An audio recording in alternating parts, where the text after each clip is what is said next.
ऐसी कोई बेहिस और बेगैरत कौम भी कभी हुई होगी? हमने तारीख में बेगैरती की बड़ी दास्तानें सुनी है। पूरी दुनिया पर जुल्म की दास्तानें सारी दुनिया देख रही है। मस्जिद अक्सा को आग लगा दी गई है, हमारी बच्चियों को, बहनों को, बेटियों को वो अपने घुटने के नीचे लेके बैठे हुए हैं। तस्वीरें सोशल मीडिया पर शेयर हो रही हैं, बच्चे छोटे छोटे कत्ल किए जा रहे हैं, किसी को गैरत नहीं आ रही। मुझे तो यूं लगता है ये हमारी नमाजें, हमारे सजदे कैसे कबूल होंगे? हम जो मुजरिम हैं जो आराम से बैठे रहे,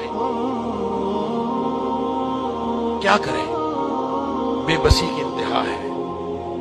मेरा दिल ये कर रहा था कि मैं पाकिस्तान के जो हुक्मरान हैं, अगर 58 इस्लामी मुल्कों के हुक्मरानों को तो हम कुछ नहीं कह सकते, अपने मुल्क को हुक्मरानों को तो कुछ कह सकते हैं कि हुक्मरानों और फौज की सिपह सालारों, अगर तुम उनकी मदद कर सकते हो तो करो, जिम्मेदारी तो तुम्हारी है।